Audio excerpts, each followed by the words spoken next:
Hey everyone, I'm Jason Richmond. This is Faith Frequencies. Today I just feel like sharing one of them little messages, little mini sermons. Today I have a topic on my mind. I struggled with it. It's a huge epidemic within our country. And I just want to title this Overcoming Addiction. So we're going to dive into a topic that affects so many people. It can show up in a lot of ways. It impacts family, friends, loved ones. It attacks so many different people. You can't. I don't care who you are. It doesn't discriminate against anybody. Addiction can attack anybody. Also, addiction can feel like a very heavy burden to the people that are struggling with it. But the good news is you're not fighting the battle alone, and there's a real hope for healing and moving forward. So let's understand addiction. Addiction can look different for everyone, whether it's a substance abuse, gambling, too much screen time, or habits that might seem harmless. Often it stems from a deeper issue like pain or emptiness in our lives. It's essential to remember we have a loving creator who understands what we're facing. From a biblical perspective on addiction, in 1 Corinthians 10:13, we learn no temptation has overtaken you that is not common to man. God is faithful, and he will not let you be tempted beyond your ability. What a great verse. This verse, though, reminds us that our struggles aren't unique. And with God's help, we can fight against the urges that try to hold us back. Also, with addiction, there is hope and healing. Addiction can fill our heads with lies. It can tell us that we're alone. It can tell us, you need me. For me, it was alcohol. I had some situations that I caused in my own life out of my own actions, but most of them were related to alcohol. But the alcohol acted like my friend. The alcohol acted like my friend. It told me, hey, you need me. Hey, I'll help you forget the things that are going on in your life. But in the back of my head, I wasn't paying attention that the alcohol was the reason that the things were happening in my life. It fooled me. Drugs, alcohol, things you're addicted to will fool you. And it's up to us to realize that it's fooling us. But anyways, it fills our heads with lies, telling us we're alone and that change is impossible. And it also tells us we don't deserve happiness. But here's the truth. Recovery is absolutely achievable.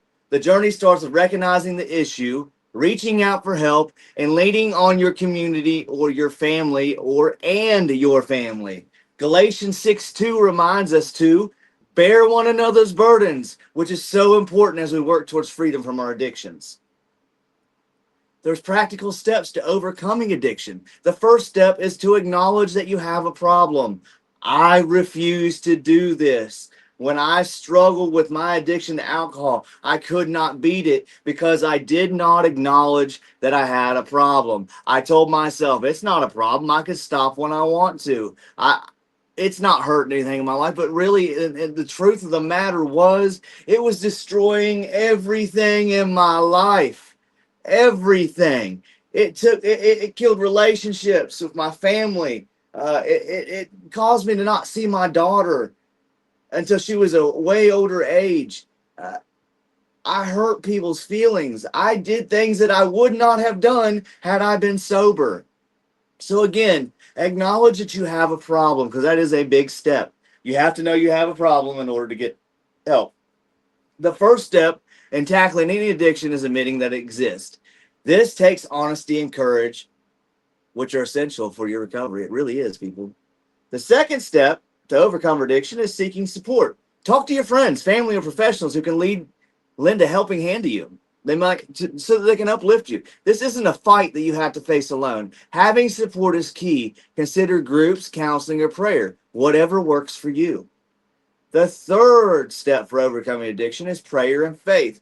How can we beat anything without God? God places us in situations to let us know that we do need to depend on Him. Sometimes we're so far down, He's sitting there waiting on us to realize, hey, God, I really do need you. Sometimes we get so caught up in these addictions, we don't look at reality. And one reality in life is you have to have God. I don't care what you believe or who you are. You will and you do need God. And one day, if you don't believe that, Jesus is going to come back to this earth And you're going to be sitting there and you're going to be like, man, I wish I would have believed. I wish I would have realized that I needed to depend on God, because by that point, it's going to be too late. People, I'm breaking off from my sermon here to tell you, you need to get right, because the time's coming. The day of salvation is today. So anyways, you got to have prayer and faith. You want to reach out to God through prayer. Bring him into your struggles and ask for strength. James 5:16 says, confess your trespasses to one another and pray for one another. There's real power in prayer and sharing our faith. When we have other Christians to rely on and to lean on and to help us through our problems, it makes your journey so much easier to overcome that addiction. The fourth way to overcome addiction is replace negative habits. Find healthier ways to fill the void that addiction used to satisfy. Dive into activities that lift your spirit. Get active. Create art.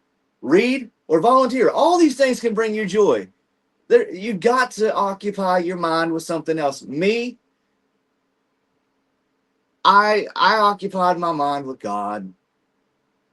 I needed God, and I realized that. And once I realized that, he lifted me up so high. I don't ever want the things that I used to want in my life. So in conclusion, I want to say, take a moment to think about your own life and those that you care about. If you or someone close to you is dealing with addiction, hold on to hope. There is a way out. Trust in God's love and the support around you. Take things one day at a time. Again, people, before I do wrap this up completely, if you are struggling with addiction and you think there is no way out, let me tell you, I am living proof that there is a way out. I denied my problems so much. I denied them. I spent years and years and years of my life drunk. And that whole time that I spent that time drunk, God was walking by my side and I did not even realize it. I didn't acknowledge him. What I'm getting at is I'm getting ready to tell you how great his love is.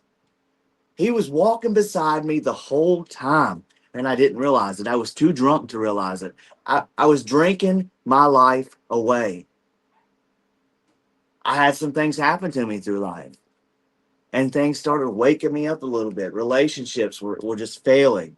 I missed out on my kid growing up, my daughter. I was fortunate enough that God let me, through my alcohol addiction, see my other kids and be around my other kids. But with my very first child, my alcohol got in the way and I didn't get to see her.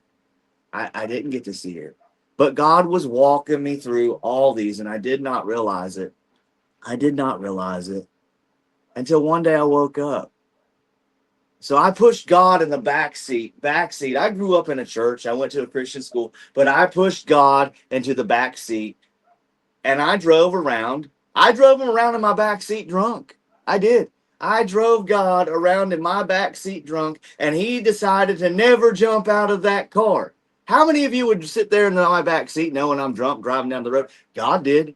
God did. He stayed in my back seat while I drove him drunk to watch over me. He watched over me. And when I finally woke up and realized that, I asked that man for help.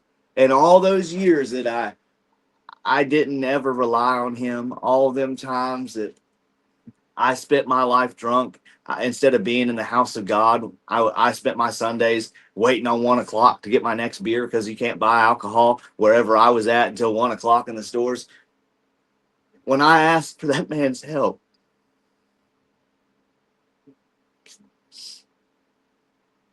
he didn't respond with, "So do you need me now, huh?" He didn't respond with, "You're dead to me. You ignored me for years."